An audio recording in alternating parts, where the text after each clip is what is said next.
All right. Hello. All right, it's recording. Hey, how are you? I'm good. How are you?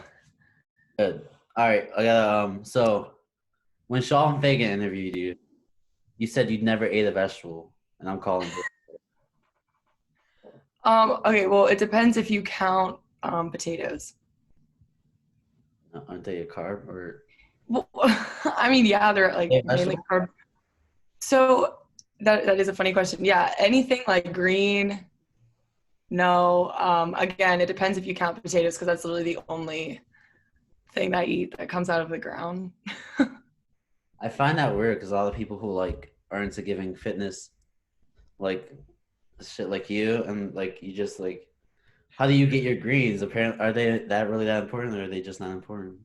So it's not really like a choice. I mean, I wish I could eat vegetables. Growing up, I've just always been super picky, and I'm just like scared of trying new foods, which I know it's ridiculous, but that actually kind of goes into actually why I got into fitness because for my whole life I just thought like I can't be healthy, I don't eat vegetables. I didn't eat fruits at the time either. So I was just like it's not possible, but then I found ways to start incorporating fruit in my diet. Still haven't gotten there with vegetables, but I mean, I'm fine.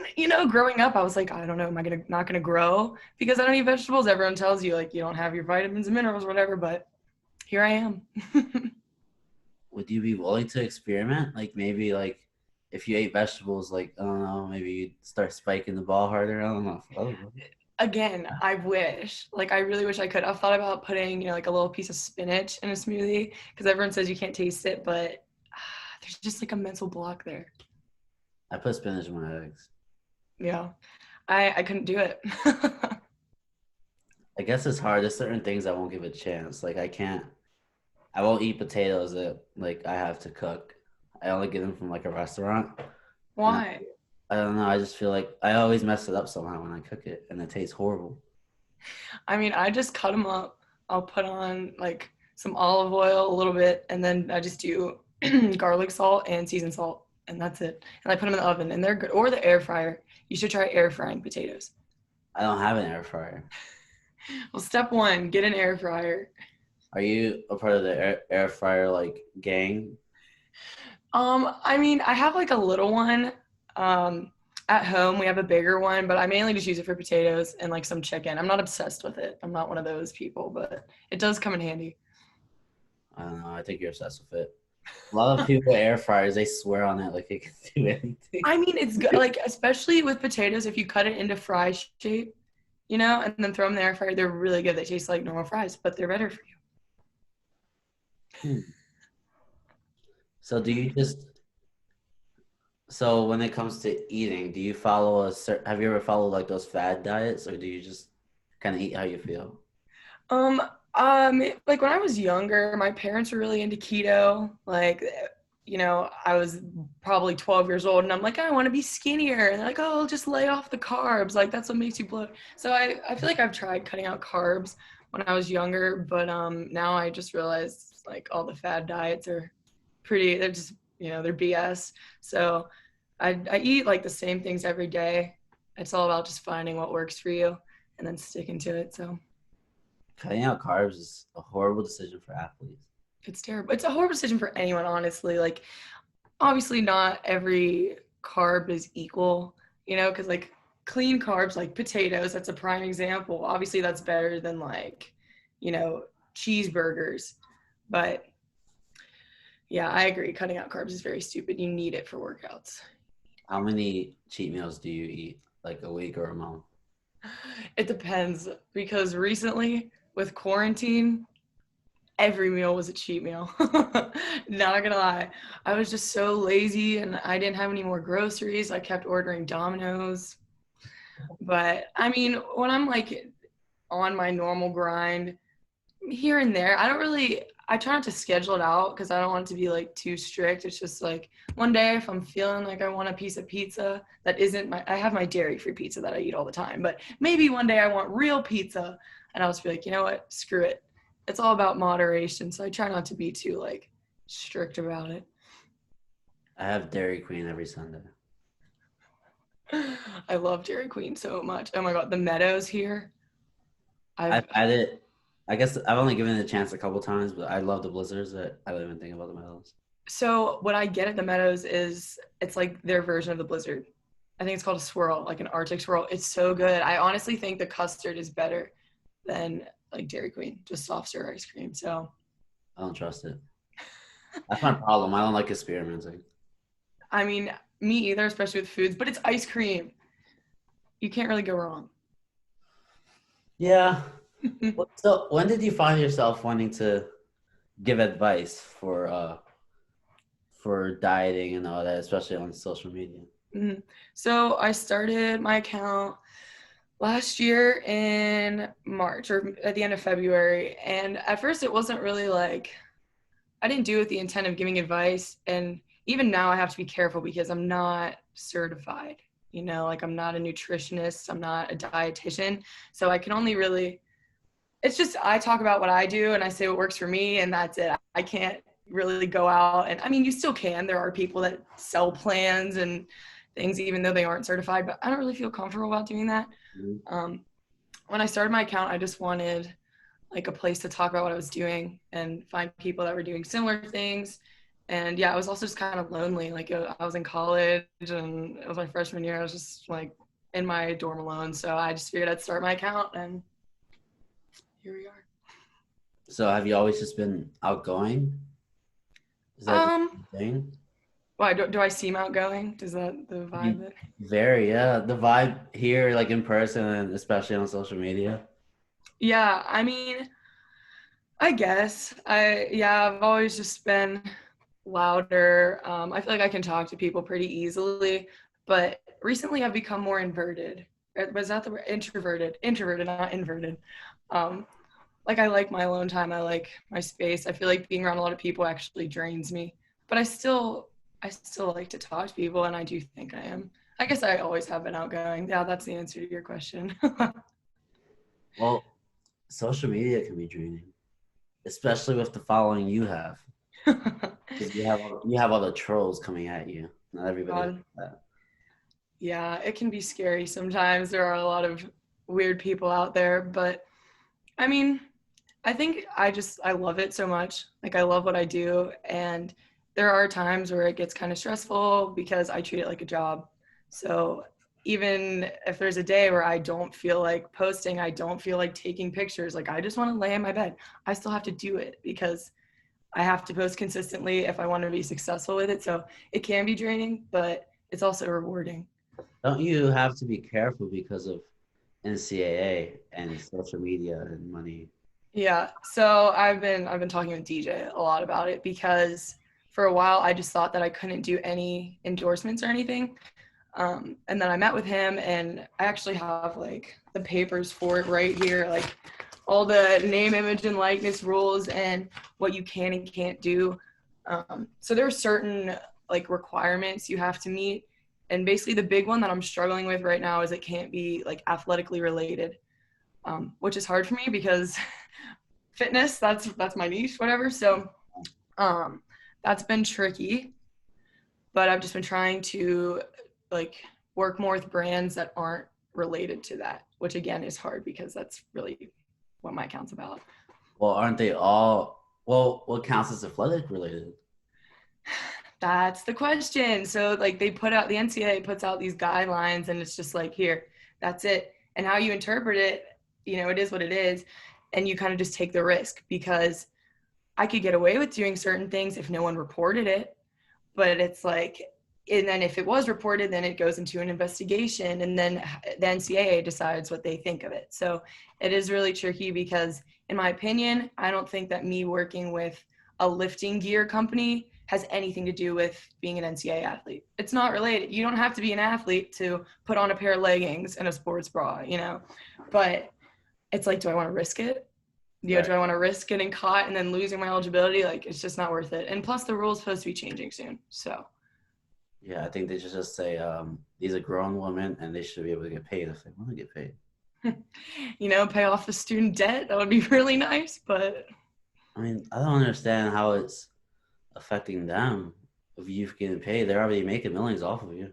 so, yeah, the rule, it mainly exists for like the Big Ten schools, you know, like Pac-12, like football players, basketball players, they don't want them having deals with Nike or, you know, selling autographs and whatnot. So it's like the rule wasn't really made for me. You Well, know, I don't have my it should following be because like, of it. well, they should be good because their schools like Clarion isn't making millions, right? Mm-hmm. Penn State is, so why can't the players also make millions? Because No, I agree. And so many people feel that way, which is why like this change is happening. It's just been taking a really long time to yeah, get there. and like not every athlete should be monetized, but a lot of them should. Oh yeah, and I like for me, I don't have my following because I'm a volleyball player at Clarion. You Yeah, know, but a lot of the people that this rule does exist for, like these big football players, like they do have their following because of their school. yeah, So they would rely on that to make money, but in my opinion, I'm like they don't correlate for me. yeah. I think they should just let you make millions already. Millions. Okay, oh, that won't be millions. A couple No. bucks here and there, you know, pay the bills. How would it work if your YouTube page got monetized? Because YouTube So is paying you for your content. yeah, so it actually I've hit that like threshold Right. where I can be monetized, but you have the decision with certain videos which ones you can and can't. So what I've started off doing, hopefully this is okay and I don't get in trouble, but anything with like volleyball related, I have the monetization off. So I think that's okay. We'll see what happens, but yeah, you just have to be careful. Every spike, donate $10 to Julia via Venmo. Gotta do like a fundraiser. So you're a transfer to Clarion, right? Yes. What made you want to come here? Um, it's kind of a long story. Oh, I guess we got time. So I entered the transfer portal in January of last year, and this was right before COVID. So things got tricky, but I actually was committed to a different school. I was committed to go to Duquesne. And then literally the next day, the coach told me, never mind. They needed a middle. And I would have been a DS there. So yes. yeah, it was like, it What was what devastating. what is a DS? Like a defensive specialist. So in volleyball, you know, the person that wears a different colored jersey, Yeah, at the Lombrero or the the libero. Yeah. So like they're considered a defensive specialist, but then you also have other players who aren't the libero that come in and play defense. So basically, like you're not hitting. So I would have been a Duquesne not hitting. That's oh I would have been playing defense only. Yeah. Um, so at that point, I didn't know if I was gonna continue to go to school or if I was ever gonna play again because it was really hard to get recruited. Um, Schools weren't open, coaches were getting laid off left and right. They stopped doing visits, and it just got really tricky. So I gave it a break, and then I'm good friends with the assistant volleyball coach at Pitt, and he actually knew the coach here. He knew Coach Jen, so he said that I should talk to her, and here you from go. there on, yeah, it was just the right fit. What was your first conversation with Jen like? I don't even remember. It was over the phone for sure. I mean, it was probably just like a get to know you, pretty basics, learn more about Clarion, learn more about me, but I can't give you exact details. My memory is not that good. I always talk highly of Jen. So okay, you get here. When did you get here? I got here in August. I don't really remember when, sometime in August. And then do you start practicing right away, or how are the COVID rules then? So we came here and again, my memory's not too good. I feel like we had to quarantine for a little bit. And then I don't think we started practicing for another 2 weeks after we moved in. Yeah. Were you able to do an official visit or? No, no, I actually, me and my family drove up here at one point and just walked around the campus, but I hadn't seen the inside of a building. I hadn't met anyone on the team. I hadn't met the coaches in person. So yeah, I had no idea what it was really going to be like when I committed. You just came blind. Yeah, but So where are hey, you from? Yeah, I know. Where are you from? Pittsburgh. So this is a lot different. What did you think of like the atmosphere when you got here? I mean, yeah, definitely middle of nowhere. Yeah. But I was just more worried about like finding a good fit academically and athletically. I wasn't as much worried about like the area and what else there is to do because I'm really here just to play volleyball and get grades. Like Mhm. I don't really have time for much else. So it wasn't really, I don't know, it wasn't too much of a change. I just, obviously it's smaller and quieter, but I don't mind it. Yeah, I'm from the city too, and I came here and I loved it because of Yeah. the quietness. Yeah. People Yeah. in I the, mean, I feel like it's growing on me. people in the city can just be so mean for no reason. Yeah. No. All right, you get here.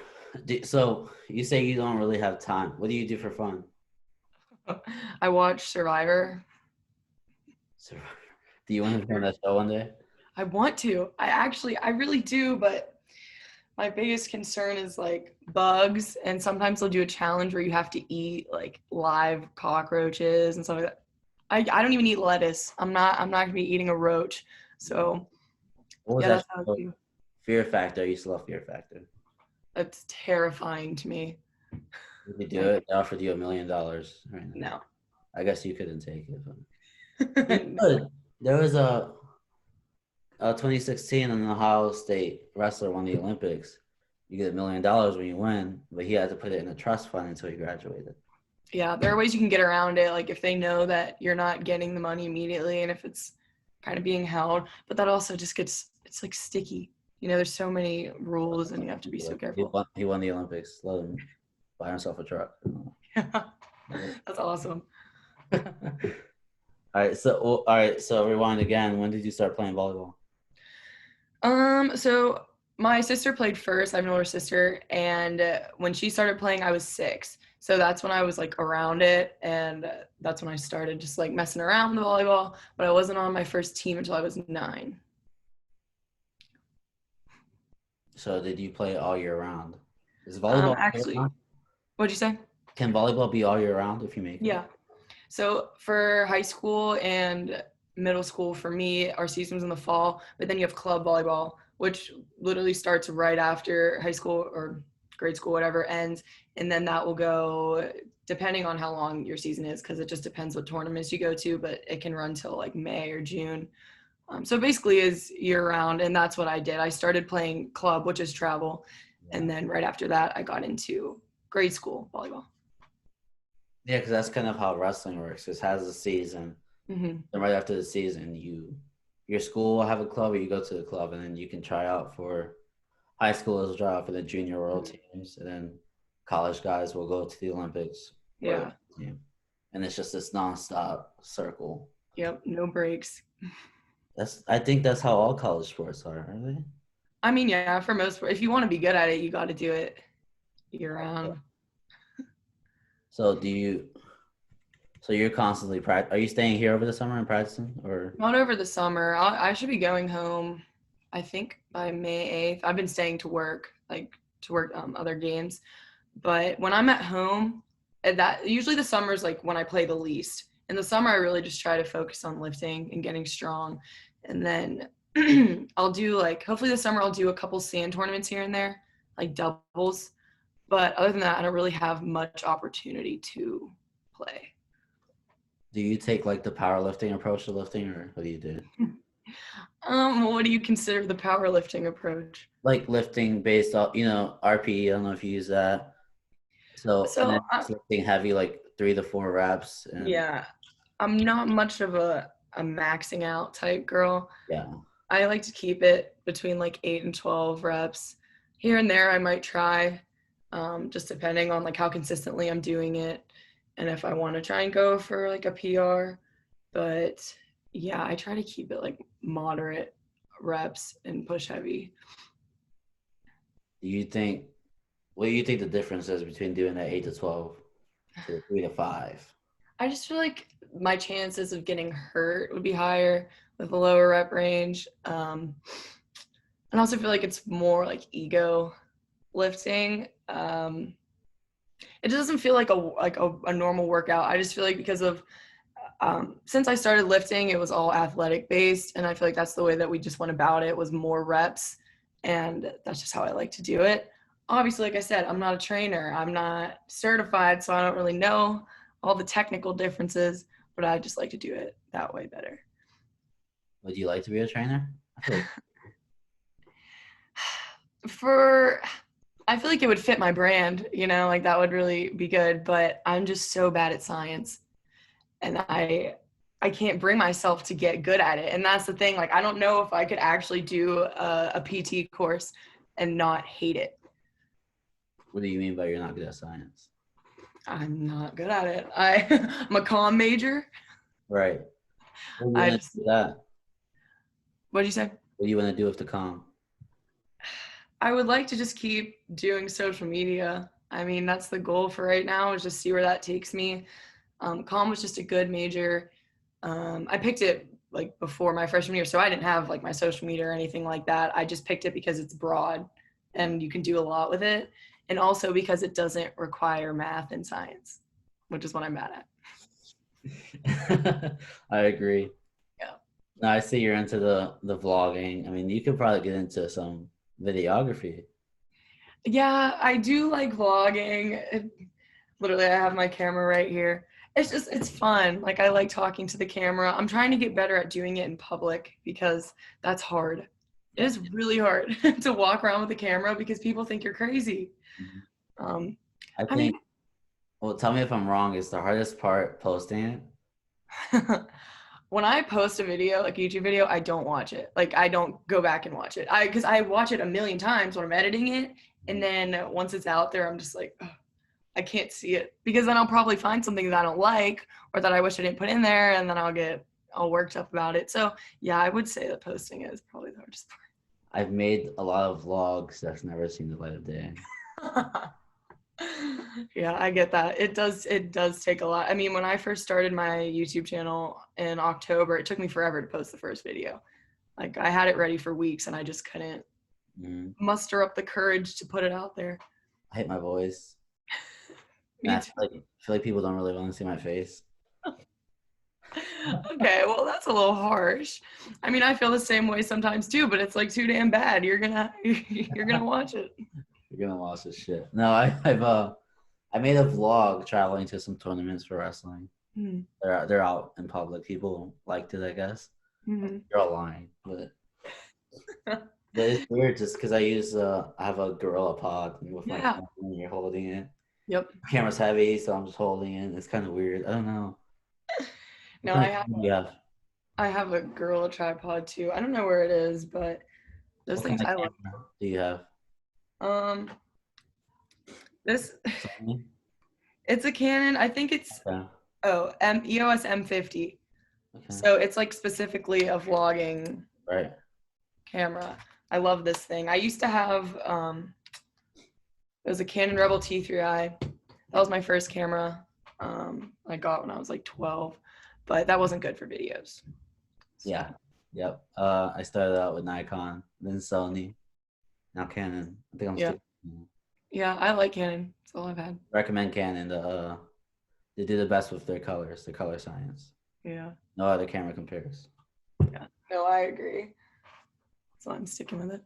Are you looking to get into photography or? I like photography. I mean, that was actually one of the first things. Like, that's the reason I bought my Canon Rebel when I was younger. I I don't know. I feel like I'd rather be behind the camera, which is funny because of how much stuff I put out. But I've just gotten so caught up in having to take pictures of myself that I don't really think about doing photography for anyone else. I guess, yeah. But like someone like you should like kind of always be the subject because of your following. I mean, You're never gonna admit it, but I'm gonna admit it. I wouldn't put it like that. I've put so much time into Right? doing that. So it's kind of taken away time from other things. No, yeah, I'm sure. How many people do you get trying to what's the word? Hold on. Collab with you. Um, I personally hate that word. yeah, I know. Well, I hate the word influencer. They're like, let Everybody. me collab. I'm like, oh, so you want free shit. Yeah, I mean, here and there, I get messages about it. Sometimes from people I know too, and I just feel like I don't do that. Like I don't really collab. Like I don't do like videos with other people. I don't post pictures with other people. If you look at my account, like Yeah. it's just me. They want like message you like, can you give me a shout out? I want some more followers. Yeah, I do get those here and there too, but You just not reply. what do you say? Like I'm not gonna say no, I'm just not gonna respond. You just don't respond. Yeah, I don't know what to say. So you went from 0 to 40,000 followers in a year. Was that it? I I think guess. you had 40K. I don't know. Well, I have 75K now, Oh, but oh shit. Never mind. Sorry. but no, oh, no, it's fine. But when I'm trying to think where I was at because it was a year in February, so I think I was around 30 or 40 then. Oh wow. Yeah. Year. How Okay. did I So when did you want to do this approach where you showed your bad, not really bad side, but do? what people see as a bad side? Yeah. What made you wanna? Did someone influence you to do that? Not someone. I mean, I started doing it like from the very beginning of my account. I just think it was whenever I realized that I I don't know, it's hard because like growing up, I know how much social media impacted me. It messed with my head so much. Like you have just pictures of these girls that are literally perfect and I would save them as like inspiration not to eat, and it's just so messed up. So now that I'm in the position where I'm like, wow, like I am confident in how I look now, like I've worked my ass off to even be able to pose to look like I have abs, because I wasn't able to do that before. And I'm putting it out there, but then it hits me like, what if I am like that saved post for someone else? And the thought of that, it makes me sick. So I just realized like I might as well put out there what I look like when I'm not posing because I look normal most of the time. Like I don't look ripped. It takes a lot of work to get a good picture.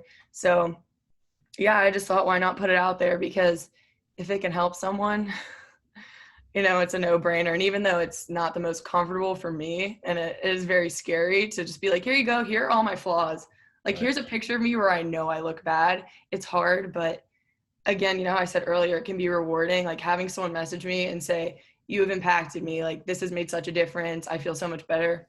It's worth it. You're important for daughters out there. Eh. Young girls, they all have phones now. They're looking at this shit, and they're like, they should all follow you they, and they unfollow Kim Kardashian. yeah, no, it is pretty crazy. I mean, like filters, like Snapchat filters, I'll try and look for a funny one. It's like, nope, here's a filter that's gonna make my nose smaller, my lips bigger, my face skinnier. I'm like, I didn't even know I had these insecurities. And then I open Snapchat and it's telling me I need to change this, and this. It's it's messed up. What I hate is that people love Kim Kardashian but hate Summer Rae. But Oh, Summer Rae comes from like a bodybuilding family. She just believes that you can make your body whatever you want it to be, and she spreads that message naturally. And people drift towards Kim, yeah. and it's Oh, just and I love Summer Rae. Like, oh my God. I oh, just fun. she's just so confident and I love it so much. It's like my goal to be that confident. But and then you have people like Kim Kardashian, no hate, all respect, but like it's not real.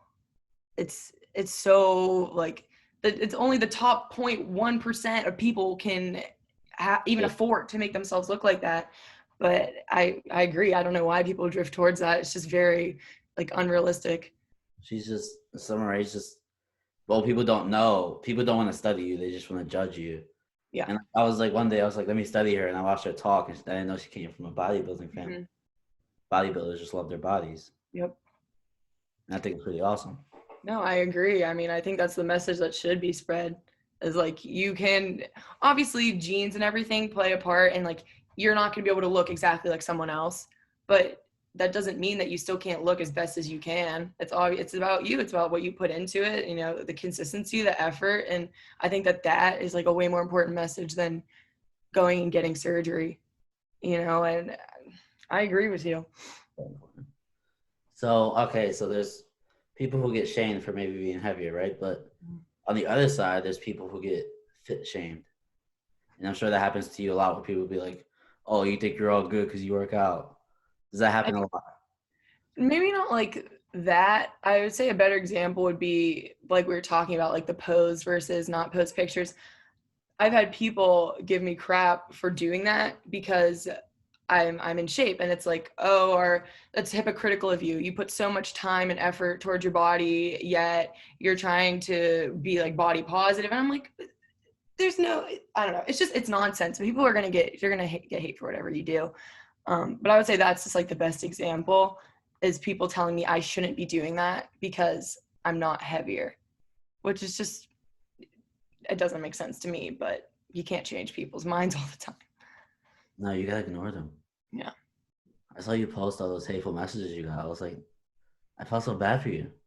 Thanks. Ignore those people. I was like, F those people. Well, it was from the video, like the viral video of the guy at the gym. Have you seen it? Oh yeah, I saw that.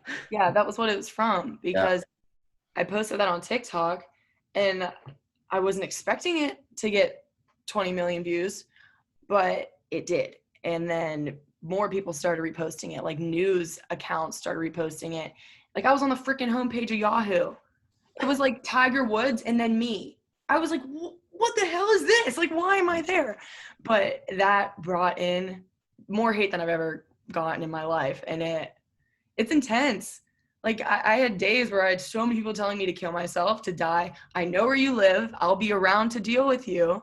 Like, and it's just words, you know, but it's scary sometimes, and it really can mess with your head. I'm not gonna lie, it upset me a lot, but also it's a learning experience, and I definitely think it's just making me stronger. And this is something I'm going to be dealing with a lot if this is the career path that I stick with. So better to learn now and figure out how to handle it.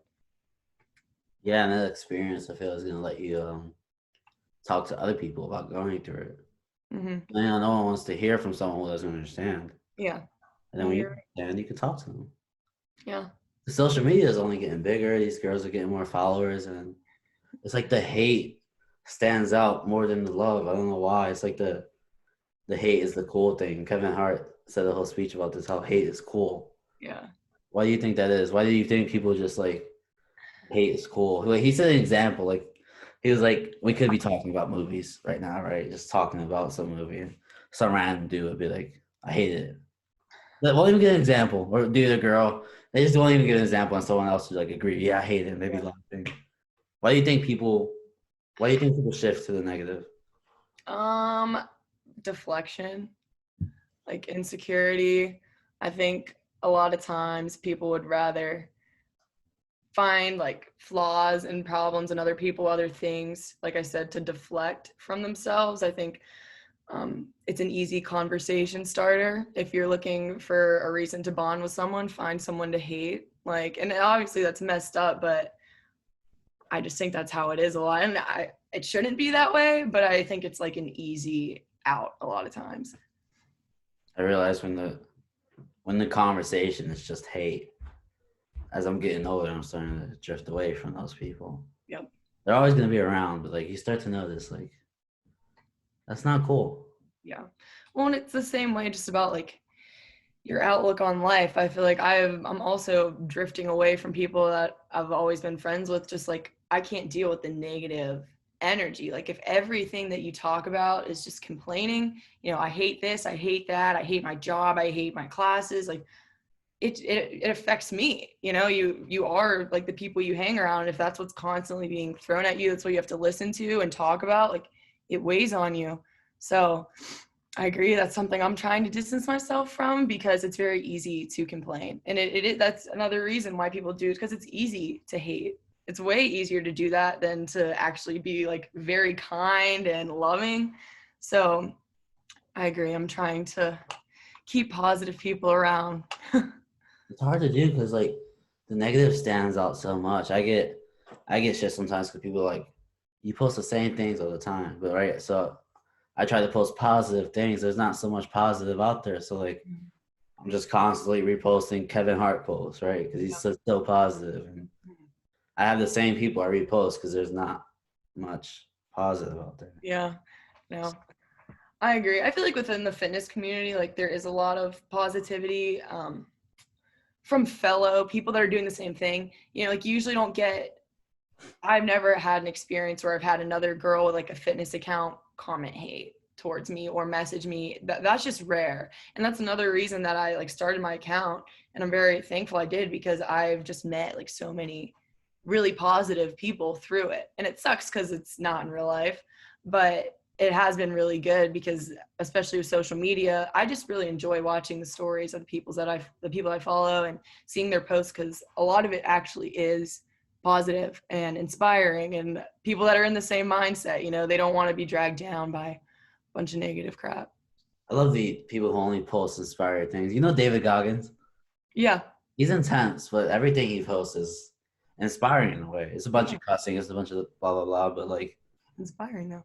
he's lost what 108 pounds in 90 days. It's insane. Nuts. That is insane. Yeah, you go from like not working out ever to losing that weight. There's no way you're in shape after losing that weight, and then going past Navy SEAL school. Yeah. No, it is insane. I Yeah. I feel like I've seen some of his stuff, because I know like the name is familiar, and I feel like my boyfriend actually sends me his stuff sometimes, because it's like the inspirational like videos, but I don't know his full story. I'll text you the podcast link. Okay. He's got a book. I don't know if you're a book reader, but he's got a book. I struggle with books. I don't have the attention span. I have his book. I can give it to you, or I can just send you his podcast. They're kind of the same thing. Yeah, he was on Joe Rogan. Mm-hmm. It's like 3 hours. It's awesome. You're gonna watch it. It's gonna change your life, kind of. Okay. Really. I'll take you up on that. And then, all right. So from the outside looking in at volleyball, right? You guys give off like the most positive vibes of any athletes I've seen. Is this sort of like it seems like worldwide in volleyball, it seems like everybody has it. What creates that in volleyball? Um, I don't know. I mean, like, I know for me, I just love volleyball. Like, I feel like it's a very addicting sport. And also, I think cheering is a big part of it. I mean, that's probably why we seem so positive and happy, is because after every point we score, everyone's like, "Ah!" That's why I don't have a voice. And it's literally from volleyball, and it hasn't come back. It's gotten a little bit better, but I still sound like I'm sick. But I don't know. Like, I wish I could give you a better answer on why that is. Because I mean, there could be that argument that you love something so much that you get angry when it doesn't go your way. But it seems like that doesn't really happen very often in volleyball. Do you mean this like in a game? Like if Yeah, things I mean, obviously, I'm sure you get frustrated a lot, but like, if you guys don't score, you still go in, you still hug, you're still Yeah. smiling. You know what I mean? Yeah. I obviously see you guys get frustrated sometimes, but that's understandable. But for the most part, you're smiling. Yeah, volleyball is very mental. Like it really is, because if you start messing up, sometimes if it can become like a downward Yeah. spiral, and in volleyball, one mistake, that's a point for the other team, and it's on you. So in your head, if you don't find a way to pull yourself out of it, it's going to get ugly really quick. So maybe like watching us, I think that's just from like a lot of experience. You've been playing for so long, you get better at handling when things don't go your way, because you have to keep your head straight. If you let it, it will get to you, and then it doesn't end well. Momentum will kill you. What, like, you know what I mean? You get mad one play, you keep it the next, and they score you, and then they keep scoring you. Yeah. Now they have the momentum. That's really in all sports. Yeah. So how do you build that? Like, maybe you made the mistake. You're the reason they scored, and you're angry. Maybe it's an important game. How do you build that mental? Because building the mental takes a while. Yeah, no, I mean, like I said, I think it comes from experience. Personally, like if I mess up, say I get aced, like I want that person to serve me again. If I make a hitting error, I want to get set again. Like because I know that I can do it right. I just give me another shot. And if anything, it's gonna get me more amped up. Like I'm gonna hit the ball that much harder because I want to redeem myself. What's an ace? What's an ace? Oh, what's an ace? Yeah. Like whenever if the other team's serving and I'm passing and like I shank it or something, like we lose the point because of it. That would happen to me every time. It actually, passing is really hard, but you don't get credit for passing the first ball in volleyball. It's just like no one cares about that, but it is very hard. It's That's why I go in early before every practice and I just serve receive for an hour straight because it's the most important thing you can do. It's the first contact, but like people just don't give it credit. Everyone just wants to see the big swings. No, I see that. I'm like, how does she have the balls to stand in front of that ball? I would move. I'm Yeah. not gonna lie. That's why I don't play, I guess. But Yeah, I guess experience, but yeah, it can be intimidating for sure. is it? Well, I'm sure at this point, does this still sting for you? Does it still sting your forearms? Stain? Sting. Sting? Oh, not really. I mean, whenever in volleyball, like whenever you first start playing, there's a thing called a volley light. So it's like a softer, lighter ball. That's what we played with in 5th and 6th grade. But then whenever you moved up to varsity in middle school, so 7th and 8th grade, you transitioned to a real ball. And I know for us, whenever we first did that, we had bruises on our arms, but you get used to it over time, I guess. It's just scary to me, the spikes. I don't know what it is. Yeah. I mean, it can be intimidating. Trust me. I've gotten hit in the face plenty of times. Yeah, and like you're like a shorter volleyball girl. And do you think it's harder for you or it was harder for you? What, just like, Just getting better or maybe getting your spot, getting a starting spot. yeah, it definitely, I mean, I'd say the best example of it is recruiting. Yeah. It was hard for me because, like you said, I'm shorter. I'm about 5'8". So unless you jump really high, you don't really have a good chance of hitting. And I hit all throughout high school. And then transitioning to college, I wanted to play Division I, and I did, but I wasn't able to hit. I wasn't tall enough. So that definitely made it hard. But I'm hitting now, and it's working. Yeah. So it's just a lot of it's like luck. I wish I was born 6'3", but I can't change that. I can only focus on how hard I work. You can only work hard. Yeah. Props to the shorter volleyball girls. Who you and like Kat are like the shortest one, right? No, no way. I'm not that short. Kat's like 5'2". You're taller than me. I'm not calling you short. I'm just comparing you to like the 7 foot tall girls. You know what I mean? Yeah, but there's definitely way more girls on the team that are like shorter than me. I guess I just don't pay attention. Yeah, maybe not. God. It's okay. All right, so explain to me like a play in volleyball. You don't have to give out any secrets, but like a play, you know what I mean? Like a play. I don't know if you guys have secrets. I don't fucking know. I But mean, like what is a play in volleyball? Explain it. so if you're running a play, I guess it would just be the type of offense you're running. So you have your setter, obviously, and then you have your hitters, and you're either going to have 2 or 3 hitters in the front row, and you can run different combination sets. So that's the only example of a play. So like, I don't know how to explain it. As an outside, I pretty much just run the same thing. I just get set the same ball, but we could run a play where I hit out of the middle, or we run a quicker set more inside. Yeah, that's what a play is in volleyball, just running different types of sets to try and mess up the block or try and get like an open net. Do you call out a play or does Jen call out a play or? So Lex would decide, or London, whoever's setting. It's really like the setter's choice. Usually before we serve or they serve, you might see Lex like do something like a hand motion type thing, like I think this is rip. So that's what I run. That's the set that I run. And then she has other ones for different hitters. Like I said, I usually hit the same set. So I don't even know all the codes. I'm not in on it. But yeah, usually the setter decides. You're not in on the secrets. I'm not in on the secrets. I'm on the outs. So I see Aubrey always comes to the end and like touches the net. What is that? She just does that to like recollect. She'll do it in serve receive too. She'll like walk to the end line, and it's really just about finding like what helps you, because like we talked about earlier, if say you mess up or if things are chaotic, it's really just about like bringing it together, getting your mind straight and then going into the next play. So that's.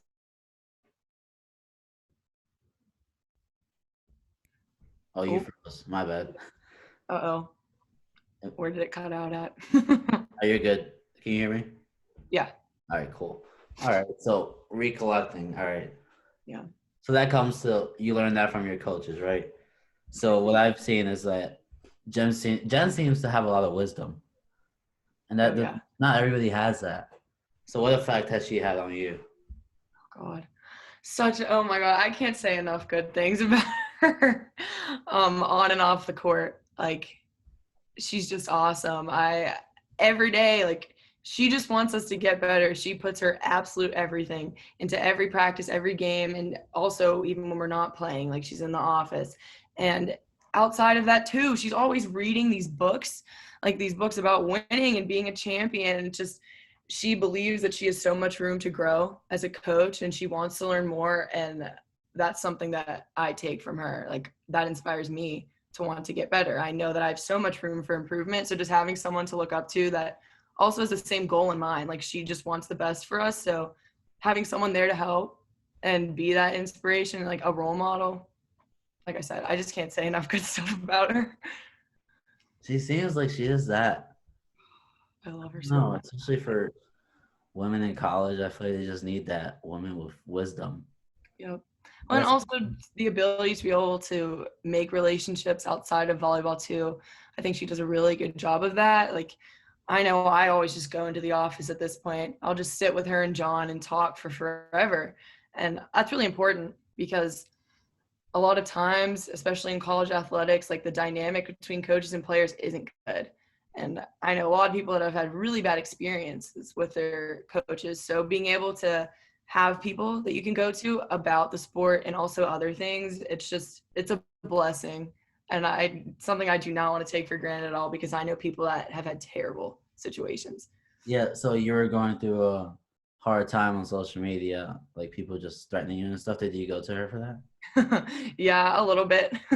I do talk to her about my social media stuff and just the opinions of other people because sometimes I let it get to me too much. I care too much about what other people think and she's always there to tell me not to.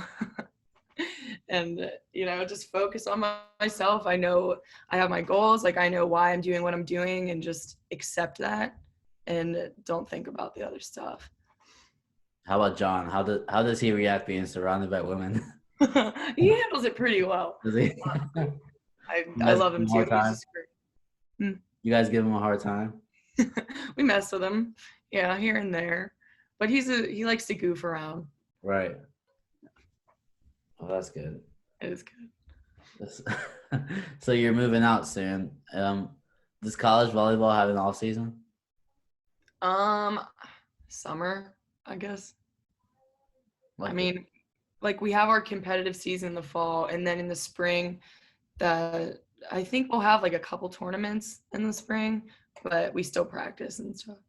you guys didn't have a championship, right? No.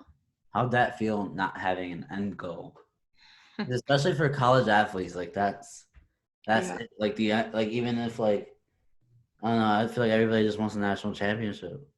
Yeah. So I think that the fact that this was the first time we were able to play since COVID.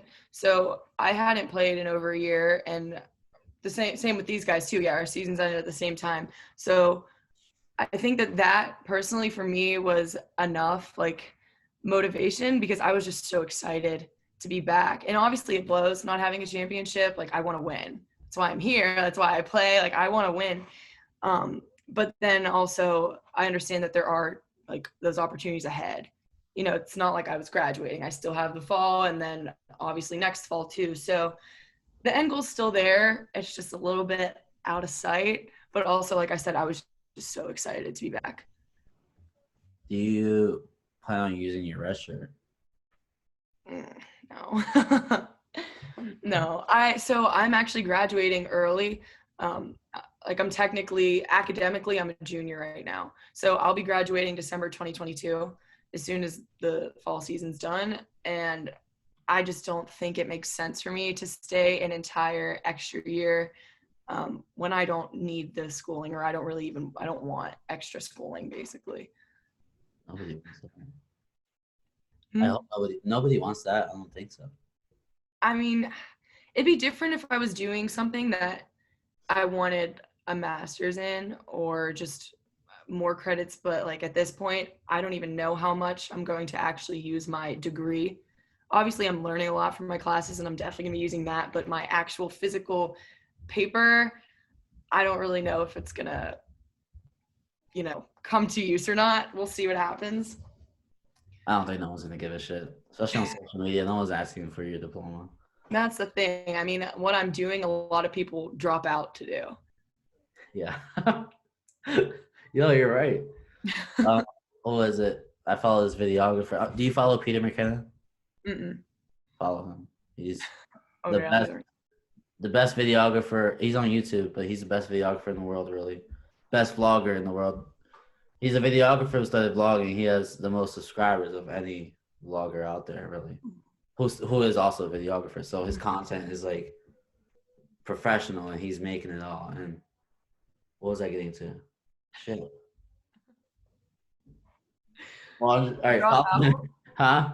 Did he drop out? That's what we were talking Yeah, about. yeah, yeah. Okay, yeah, because he wears a shirt all the time that says no diploma. Yeah. He just didn't go to college, but he does that super follow. He will give you a lot of tips on editing, Yeah. No. videography, because that's where I learned my. I don't know where you learn. I learned from YouTube. Yeah, me too. But no, I'll have you like text me as something so I can check it out because hey, I'm always looking for vlogging tips. Because the deeper you get, you realize there's so much to videography, and it's crazy. I use Premiere Pro. I see you use what's the other one? iMovie. You use iMovie. I thought you used the okay, never mind. I don't pay for software now. Yeah, well, I mean, I pay $40 a month for it, and I could show you how to use it, but it's pretty clutch. Yeah, I'm not at the point where I can be cashing out $40 a month Right. for my software. One day. Yeah. I'll let you use mine one time. Oh, thanks. I'll need it. No, I will. Once you do great things, I feel like you can. With videography. Thanks. I appreciate it. To just be like that good at it and not really study it much, you just using iMovie, and I love seeing you do it for fun because a lot of people in this industry just love to get paid right away, right? And it's very easy to get paid here, but they don't get better. Yeah. They're just getting paid the same all the time, and they fail. Yeah. I went down in 2019, my business just crashed because like I started working with professional boxers, so I was obsessed with the likes, and followers, and the money. Yep. I realized I hate this, and I actually felt like I got worse. Yeah. But I feel like no, I get where you're coming from. I think that not being able to get paid right away has been a little bit of a blessing in disguise. Yeah. It sucks because I've put hours a day into what I do, and then to have to say no to opportunities like that really is what stinks. But I also think that it's given me time to realize how I want to go about it and like the brands I want to work with and just how I want to. It can be hard because like as an influencer or whatever, you become a salesman, and I don't want that. Obviously, like I want a good relationship with my audience. I literally just feel like they're my friends, and I talk to the camera like it's my friend, and the last thing I'd want is to turn into just a salesman and like doing anything for a buck. So I think that having this time to really think about it, and then also realizing why I'm doing it, it's not for money. It's literally because it's one of my favorite things to do. So like I said, I think it's been a blessing in disguise a little bit. Yeah, I feel like that's really not getting paid is helping you because I mean, one, you might get obsessed with the money, and then you stay like the same, but you realize when you stop worrying about the money, you start to go up. Yeah. Then also people can't take advantage of you right now because you just can't work with them. There's That happens a lot in this industry. People are going to try to take advantage of you. Yep, I know. Oh. So, all right. So how do people approach you about wanting to work with you? Like, what kind of work are they offering? So usually I'll get emails, sometimes DMs from brands, and usually it just says, we want to work with you, we want to collaborate, whatever, and then they'll lay out what they're looking for. So that can vary from like a long-term partnership, so an ambassador type thing, or just, hey, we want to send you this. Can you post something in it? Or like, how much do you charge? I get asked that a lot. So many people just email me or DM me and say, what are your rates? And I'm like, I What? don't know. Like, What are your rates? how much am I supposed to charge for a story? No one tells you these things. Like, I'm not learning this in my comm classes. I don't know how much I should charge for a post. But Wow, yeah, that's people charge for posts? yeah, that's a big part of social media marketing. Yeah, that's how you make money. I didn't know that. It's pretty insane. Oh wow. Have you ever seen the documentary on Netflix, Fire Festival? No, what's it about? You have to watch it. It's long. So you seriously have to watch it. It's basically this company wanted to put on a music festival, and it's a very long drawn out story, so I don't really know how I'm going to give a summary of this, but long story short, they did a great social media marketing campaign for this festival, but they had absolutely nothing to back it up. Like, it was going to be on a remote island. You were going to have private jets flying you in, staying in these villas. Meanwhile, they were somewhere in the Bahamas, didn't have plumbing. Like, these villas that they were selling didn't exist. These tickets that they were selling, like, they didn't have the stage or anything built. Like, there was just so much that they didn't do, but the marketing was so good. And one of the things that they did was they had a bunch of influencers and models and like artists, everything, just post a picture of a burnt orange square. And it was just to raise awareness about the Fire Festival.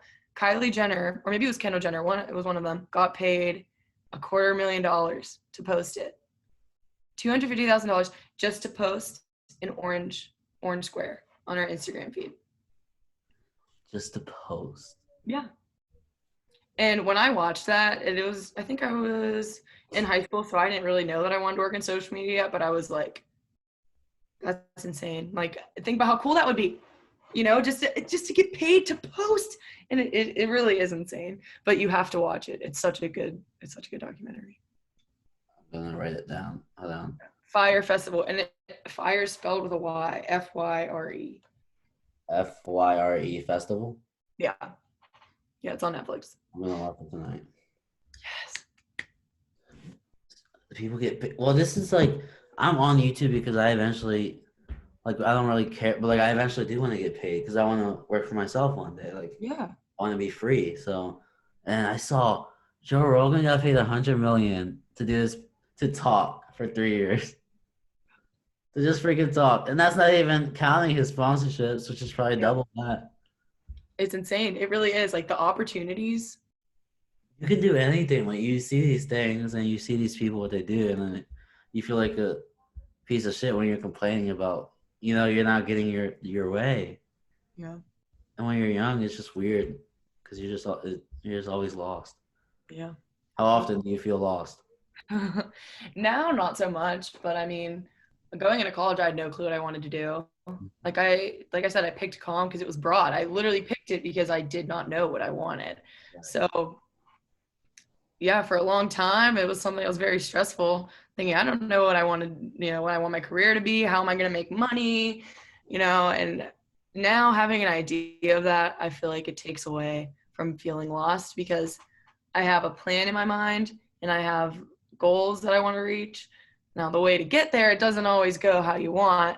So I do feel lost here and there along the way, but for the most part, I think I know what I'm doing.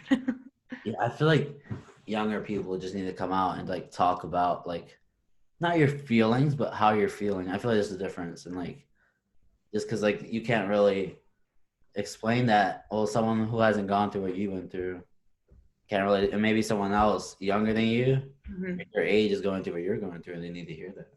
Yeah, I know. It's one of my favorite things about social media. I think you should start a podcast. A podcast? Yeah, you should. Oh God, I don't know. Channel. I feel like people like you. I don't know. I feel like I would get scared. Maybe I could do a podcast. I'm not good in live situations. I feel like I get really nervous. Like Sean wants me to broadcast. Oh. It would terrify me, absolutely terrify me. Like when I have to get interviewed, it makes me so nervous. Like I Comment, just, want to commentate wrestling one day. yeah. I feel like I'd be a good commentator. Well, you probably would. That's the thing. Like the only sport I think I could do it for is volleyball. Me too. I But can only do it for wrestling. yeah. But they want me to do other sports, and I'm like, I don't know what's going on. And then also add in the fact that I have to like bullshit because you can't have dead air. So not for me. Well, they should only look for people who have physically done that sport to commentate on it. Yeah. Because Well, people who don't do it can kind of, without realizing, disrespect that sport because you don't really know what you're talking about. yeah, and it's hard for us because it's athletes mainly that work for sports information, so you can't really broadcast at your own sport. And there's only so many people that are Like, willing to oh, like. and run to the microphone. Yeah. Honestly, that'd be pretty cool. No, yeah, I definitely do want to look into commentating for wrestling. Mm-hmm. I actually get nervous talking to people. A lot of times I don't like talking. Yet here we are on your podcast. Yeah, I know. That's why I started it to get better at talking. Good Now, for you. now I'm just like, That's hard. I mean, if it to do something that you to dive into something that you aren't naturally good at or you don't like is very hard, but it's the best thing you can do. I mean, that's how you're going to grow. But props to you. yeah, it was the best decision I've ever made because now I'm talking to people and then I'm also learning. Like I said, I hate reading. Yeah. So I want people to talk to me about what they know because I think Yeah. everybody's interesting. They just don't know it. Yeah. That's a nice way to look at it. I mean, I'm sure if you get to talk to a bunch of different people and have these in-depth conversations, you're learning a lot. Because I heard from I think Joe Rogan said it, but you have your box of life, right? Some people's box is so small because they surround themselves with only people who think like them. Yep. So if I'm open to having anyone on my podcast, so my box is like it's getting bigger and Yeah. bigger. Like I'm not biased, and like I mean I'm biased towards my whatever, like my sport of wrestling. I'm always gonna be biased towards it, but like I'm willing to hear. You know, nowadays nobody wants to hear anyone. They're shutting people out or the canceling, whatever is going on. And If they just someone has a different opinion, don't yeah, talk to them. That's how it is these days. I want to hear other people's opinions. Me too. Yeah. I People, like to have conversations like that, like cordial disagreements. I don't do politics. Obviously, if it's in the right setting and if it's not aggressive, I like it. You learn more, it opens your eyes. Yeah, I don't. One thing I don't do is politics, but everything else, I like other opinions about. Yeah, I don't like, I stay away from politics too. It's just, 100%. it's too much. It's all negative, and at the end of the day, I feel like, I mean, if me and you don't like each other, the president's not gonna change that. Me and you have to talk. No one else can change that, really. Yeah, I agree. I mean, that's the only way that like things will get better is Yeah. by talking to people that you disagree with. You can't just completely shut them out and expect that that's going to fix things. Just so much division, so much. And that's why I hate politics and like I don't watch the news. I don't care like what you identify as, what party, like I'm going to judge you based on how you are as a person, how you treat me, how you treat others. And I feel like if you go through life saying, I'm only going to be friends with people that agree with me, like you're just missing out so much. And that also isn't what defines a person. So there's just way too much division. Yeah, because I post people, I post talking to people about people who have different views, and I post this side, I get shit from that side. I post this side, I get shit from that side. Everyone's always gonna give you shit. I feel like you just gotta give everyone a chance. I get to know. Yeah. I'm from Baltimore City, and I'm in Clarion. Like I can't be. If I was biased, I wouldn't have any friends here. Because no one here can relate to me. Yeah. There's no. They can act like they can, but they can't. Yeah. I don't judge them for it. Well, yeah. And that's also not what like friendships are about. You know, you don't have to be the exact same to get along with someone. I think the opposite, honestly. Like we said, you want to be around people that think differently. Yeah, all my friends are the opposite, and then I have like a few really close friends, and I like for all my friends to be quote unquote better than me. I don't know, like friends who you're chasing, but not really chasing, but like, so say my friends, I don't know if you know Greg, he wrestles here, and like Yeah. yeah, I'm always like lifting or working out with him, but he's way better than me. So like it's like you're always improving. I feel like you need those impossible goals that you're never really gonna reach. Yeah. Always chasing. No, I agree. I mean, you want people around you that inspire you. That's why, like, I really don't understand the idea of hating people when you're jealous. Because for me, my whole life, if I'm jealous of someone, like, I want to be around them. I want to learn from you. Like, I want to be, if I want to be like you, the last thing I'm going to do is like just send negative energy your way. I want to be around you. I want to learn from you. Like, and I think that's one of the best ways to approach it because you want to be inspired by people. You want to surround yourself with people that are going to push you and are going to make you strive towards being better. The problem is like if someone, so the way I think negative people work, they're on this level. If someone's on this level, they don't want to go here. They want to bring that person down here. But they don't understand it's so much better to get to their level. Somehow ask them like if someone were to fit shame you, right? Like they think you think you're all that. Like why not ask you for advice instead of shitting on you? Yep.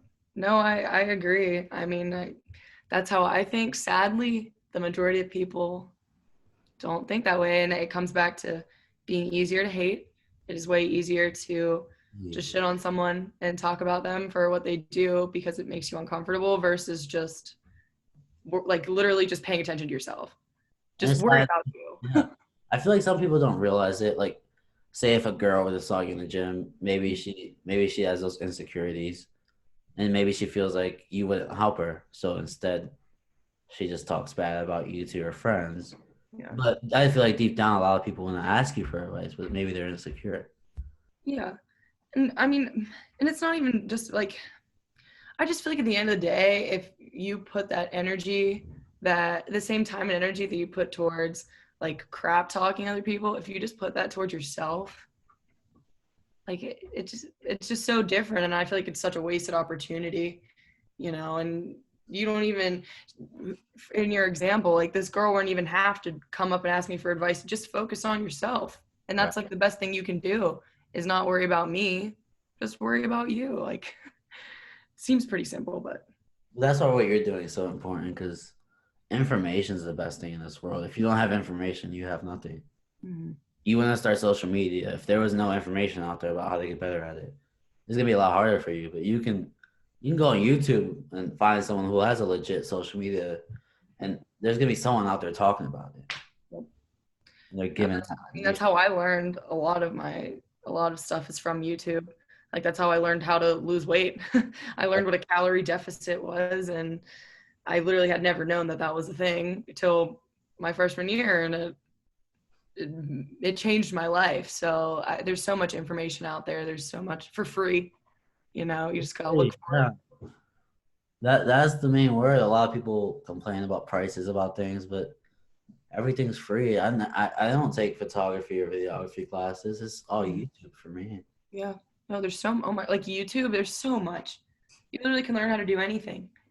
And that's why I started this podcast to learn, like not just to get free shit from people, just so I can learn. You know what I mean? So I understand some people not wanting to do certain things for free. You know, like say if when you I don't know, say when you graduate and someone wants you to give them a whole diet plan, a workout plan. That's your time. Your time is valuable, but Yeah.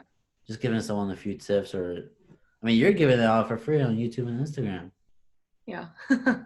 Yeah, I mean, I like I said, I just talk about what I do in my experience and I hope that it can help people. Um, but I do get both sides because I don't blame those who do sell like plans because again, you're right, your time is valuable, especially if you're doing like coaching and you're giving people your number and talking to them daily. Like, yeah, you should be getting paid for that. But also, I mean, right now, like I just like talking about what I'm doing. And if I can help other people, then that's a bonus. And that's always the hope. But And I feel like it could be like you have 75,000 followers, right? That's a lot to some people, and that's a little to other people, right? But to some people, it's a lot. And say if they go to Clarion, they can find you like, oh, she plays volleyball for Clarion. Let me go up to her and say hi. yeah, You know, maybe she's nice, maybe she's not, but I'm gonna find out right now, right? yeah. Like, That doesn't happen though, I have to say. Rarely do people come up to me out of nowhere. There's a lot of people out there who want to start their fitness journey and just get healthier because that's important. Yeah. There's nothing wrong with being bigger, but being healthy overall is just very important for your health. Because Yep. COVID proved it. The healthy people weren't dying. Yeah. And I don't know. I just feel like if someone they should just walk up to you, maybe you don't have time, but at least they met you. Yeah. It can start a conversation for another day. I would love that. I Yeah. need to make more friends here. I wish people would just come up to me and start a conversation. I'll tell them after this podcast. Spread the word. Everybody go send Julia a message. Go to Yeah. the volleyball games you're on. Come I'm nice. I don't bite. on. No, I can understand how it can be intimidating though. Oh, I guess, yeah. But you have a bunch of followers. Like some people see you as I don't know. I don't know the word. I I don't can't. know I what that can't is. relate. I have like 3,000 followers, but But like I don't followers know. doesn't really freaking matter. But you know what I mean. It's just that number is important to I a lot. know. It's not important to me, but it's important to a lot of people. Yeah, no, I get it. But it's just it's funny. I was talking to someone yesterday and he said, he was like, how did you end up here at Clarion? And I'm like, what do you mean? Like not in the same way you asked me, but just like he related it back to my Instagram and he was like, how does someone like you end up at Clarion? I'm like, what the hell does that even mean? Because like I don't think that I'm really, any different than anyone else. And I came to a school that fit my academic and athletic needs and what I do with, my free time and what I do on social media. Like, I don't think it is any different than what anyone else, like, I don't know how to explain it. I don't think that I'm any different from anyone. So I get how it could be intimidating somewhat, but to me, it doesn't like register like that because it's me, you know? It's good that you think that way. I mean, and a year ago, like a little more than a year ago, I didn't have any of this, and I was still pretty much the same exact person. So like, It's good for you to be humble, but you work harder than other people. That's the truth. You're not gonna admit it. I'm gonna admit it for you. I mean, You thank you. And I do think like my work ethic is one of my better qualities. I will admit, like I work my ass off. Like I will outwork people. That's just how I am. But I still don't think that makes me better than anyone. no one's better than You anyone. know? Some people just work harder. Yeah. Well, yeah. But you do need to have that like humility because that's how you get better. If I were to think, you know what? I'm going to stop where I'm at. I don't need to get better at volleyball. I don't need to lift anymore. I don't need to get any more followers, whatever. Like, no room for growth. No, You always have to be looking at things you can improve on, and you want to stay confident in your abilities and how far you've come. But at the same time, I need to be constantly getting better at things. That's what I want. So I can't just have in my head that mindset that like I'm good, you know. I can see Jen giving that same exact speech. Yeah, yeah. I've heard it talk so much. Maybe I got that from her then. No, yeah, but it's so good that you think that way and just keep on improving. And Thank you. I don't know, a lot of young girls, I feel like I just see all this social media stuff is ruining people, and it's sad to see because they're basing their lives off of fake lives. I know. It's really it's a big part of why I do what I do, and I love social media. I always have, and it's sad because like I understand how negative it can be and how much it really hurts people. Like I said, that's why I try and do what I do because if I can help in any way, you know, I can combine my favorite things. Like I want to post on social media, like I want to do that, but at the same time, I don't want it to hurt anyone and I don't want it to mess with people like it messed with me. It's always gonna hurt someone. Someone's gonna get offended. But I mean, if you're posting positive things, Yeah. like the Even people, then, people still get mad, but yeah, the people who get hurt by positive things, they need to reevaluate their lives because at the end of the day, you're helping maybe that high school girl who's insecure. oh, She doesn't know. yeah. I don't think we can blame her for one. I mean, at the end of the day, yes, her mindset, but like wanting to be like Kim Kardashian, Yeah. Maybe she doesn't understand, and she needs you to talk about it. Maybe she doesn't want to talk to me. I can't relate to a girl. You know what I mean? Yeah. No, and I mean, and I understand too because like I compare myself to other people on social media all the time because I'm looking at my account and I'm like, this isn't good enough. Like my content isn't good enough. I don't live in $1 million home where I can take these pictures with this aesthetic background. Like my feed isn't aesthetic. Like I'm one of my biggest critics. So especially being on social media, like I'm comparing mine to other people's. So I get it. You know, like hell, I wish I was Kim Kardashian sometimes. You know how nice that would be? Like, but it's not, that's just not what it is. So I try to focus on me and improving things in my own way instead of trying to mimic, you know, or be another person. I guess that's why, because there's nothing wrong with having role models or people that Yeah. do, you know, shape you, but you want to do it in a way that's still you. You know, you don't want to try and be someone else. Yeah, I find that that's was my problem a lot. Still, sometimes I'll compare like Mm-hmm. my photography to someone else's, but then I understand that my market's oversaturated. I mean, your market too can be considered oversaturated, Okay.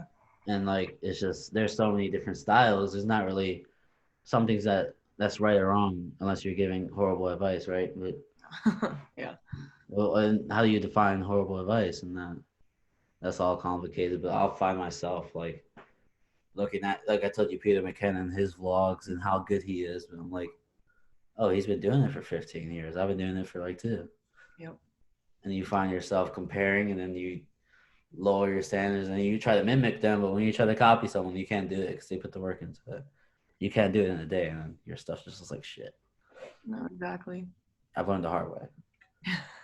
Me I too. still do it, and I just the older I get, the longer my list of I don't give a fuck is. And like, it's this so good. Like as long as you're not I'm not mean about it. I just don't care. If you say something negative to me, I'm not responding. If Yeah. I client that it's maybe negative, I don't want your money. We're good. And Yeah. that can be people consider that bad. It's good for my mental health, so that's all that matters. No, exactly. And that's something I'm working on too. I'm really trying to just block out the BS and like, hey, if you don't like what I do, you don't have to you don't have to be here. Like that's perfectly fine with me, but it's tricky because obviously what I'm doing depends on having a large audience liking what I'm doing, literally and metaphorically. So it does get kind of tricky there, but I think it's a balance and I'm working on it. You gotta work on everyone on the unfollowing. People, why do they follow? Why do you follow things you hate? I just can't. It doesn't process in my mind like why follow that. No, I don't get it either. I mean, I don't follow stuff that I hate. It's two buttons. You press the button and you click unfollow. Are you sure? Yes, I'm sure. It works. It's there. I don't get it. And social media is really it's easy to be in it, but it's easy to get out of it.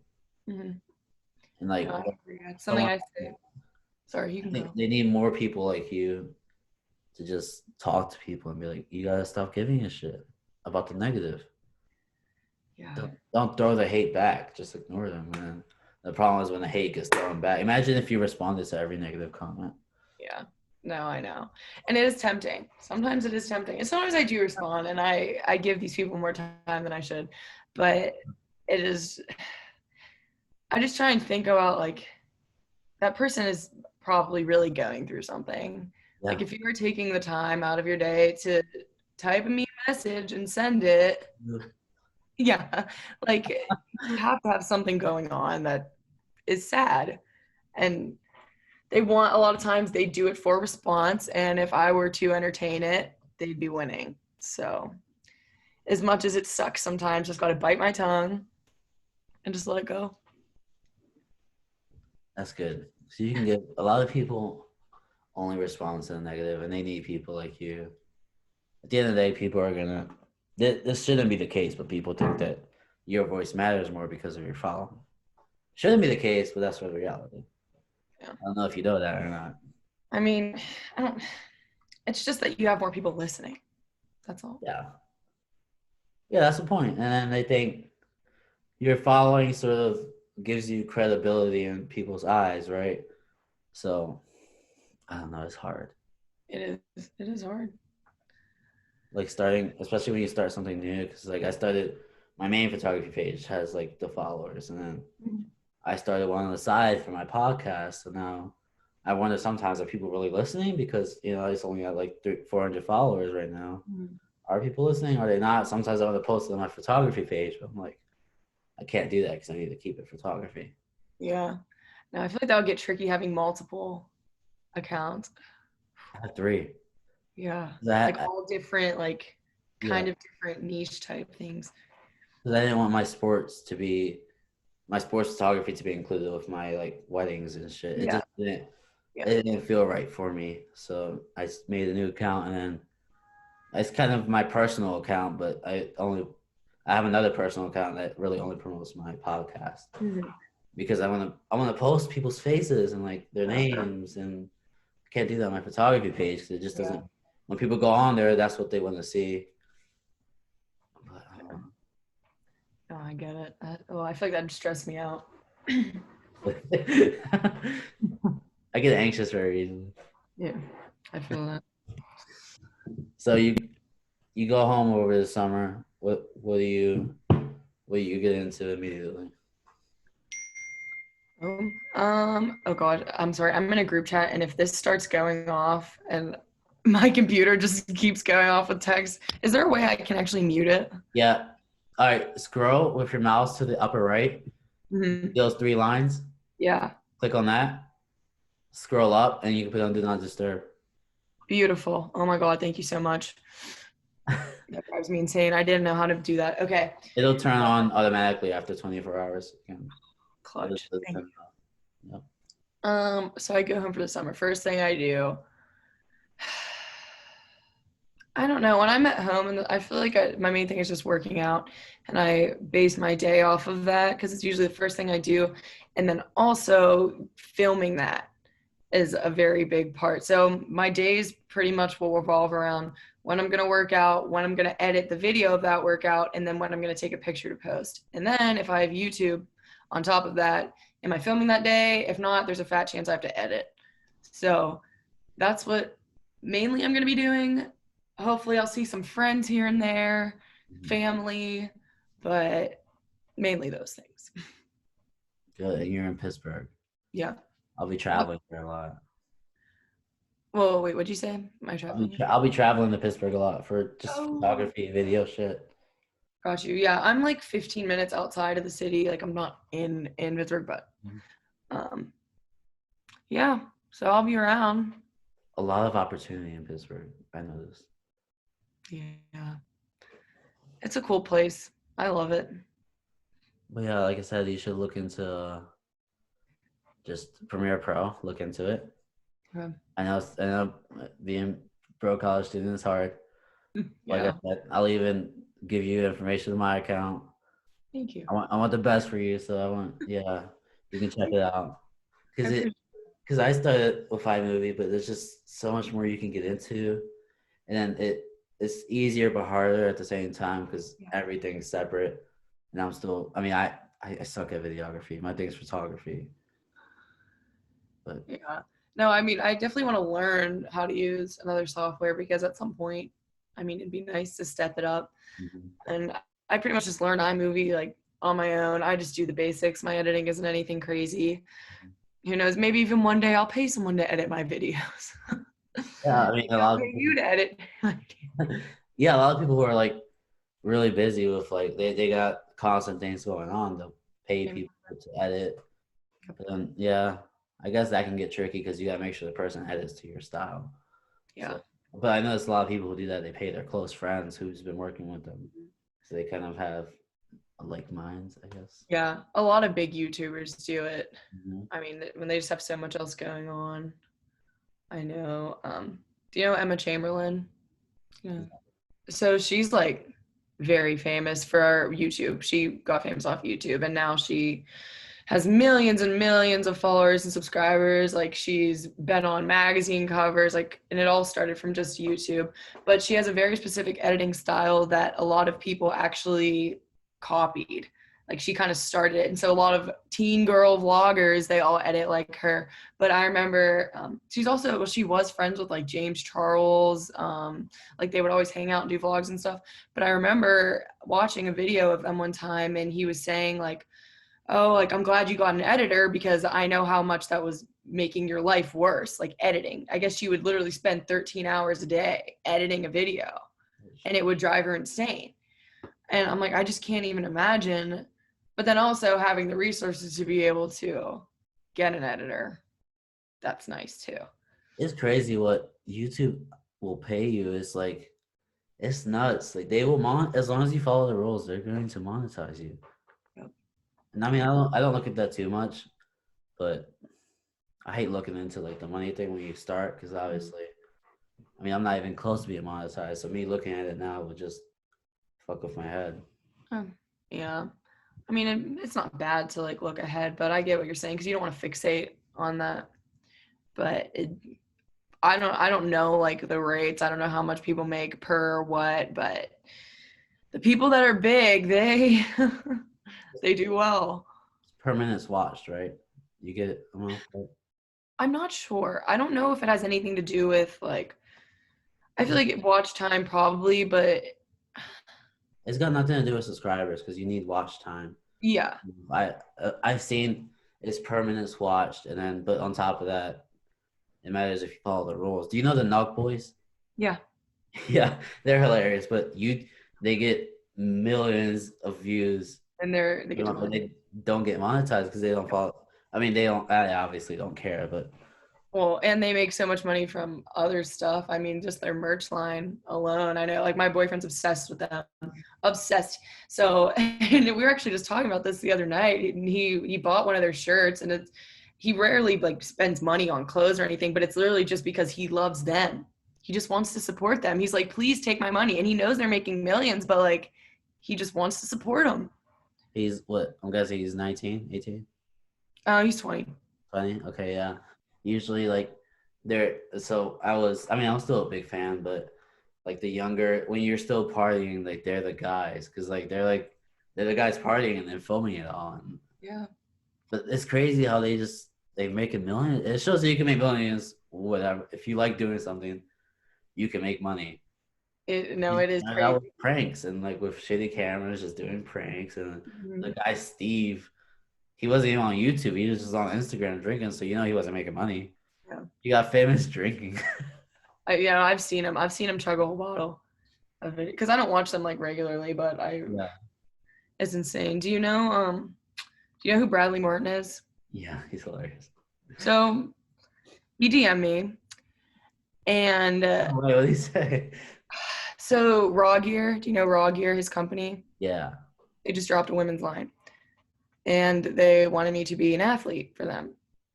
Mm-hmm. So I was close. Like they sent me the contract and everything, and then I took it to DJ, and he sent it to the PSAT compliance, and basically that was whenever we found out that like the whole if it's related to athletic ability. So I had to turn that down. But my point is, I know he hangs out with the Nelk boys, and I just thought it was funny because when I told my boyfriend this, I'm like, I don't know who this Bradley Martin guy is. He's like, oh my god, Oh, what? you're gonna meet the Nelk boys. He's like, you have to take me with you to LA. We have to meet them. He's like, you're gonna be in one of their videos. I'm like, oh yeah, I'll make that happen. Oh yeah, he's hilarious, and he's done big things, basically doing what you're doing, because that's how he started. Yeah, well, he has his own gym now, and Now he lives such a free life. I know. That's my It's end great. goal. I just want to be free. I know. Me too. Seems nice, but that I didn't know he DM'd you. That's hilarious. It's like such a good opportunity. But that's awesome to think about because like once you're done, you can just go and DM whatever company you believe in. Yeah. Well, hopefully there's talk about this rule changing like this June. So if that were the case, I'd probably end up reaching back out to them and see. I mean, they said that they would still be interested, but who knows by then if like something will change or if I find another brand or whatever. Mm-hmm. I wish I could just like buy the NCAA. Now I'm in charge. I'm like, all right, athletes, go fucking get paid. You've earned it. Right. So Me yeah, I too. don't care what you do. Just play your sports. Don't take steroids. Literally, that's all. That's the only rule. 2 rules. Players sport no roids. No roids. Stop with the roids. Fucking Russia. Oh god. Did you see Icarus, the documentary on Netflix? Uh-uh. It's about when Russia got caught juicing up all of their athletes, except for the ice skaters. But all of their athletes were juiced up. And like it was like you know how every country has a committee for testing their athletes. It was the committee that was like switching the bottles and then sending it off, and then they got caught. A guy, he did a bike like what is it, like 100-mile race on a bike one year without anything, and then he convinced one of the guys in Russia who works for their drug committee and like their anti-drug committee, and then the guy showed him how to take drugs and not get caught. He filmed him. He was FaceTiming him. He was explaining to him, and not. And then the Russia guys, now they can't represent Russia in the Olympics. They can whatever through clubs and stuff, but they can't represent their country. Yeah, I mean, damn. Maybe I'll have to watch that, the documentary. Icarus is interesting. Icarus. I think we're done here. All right. No. Honestly, I have to go to bed soon. I'll be getting up at 5 tomorrow. But I appreciate you coming on. Of course. Thank you for having me. This is one of my favorite ones yet. I knew you were interesting, but you're interesting. Oh. You're doing great things. You're gonna inspire a lot of women because I know you can inspire. It's possible for you to inspire men too, but I feel like it's more important because you can relate to those women. You know. Yeah. Thank you. Wow, that's so nice. I'm gonna have me tearing up here. If I have a daughter, I still know you. I'm gonna make sure she follows you on social media. Thank you. I appreciate that. Yeah. Keep it up. Don't change for anyone. Appreciate it. Same to you. You're gonna do great things. You too. All right. I'll see you around, Julia. All right. Bye. Bye.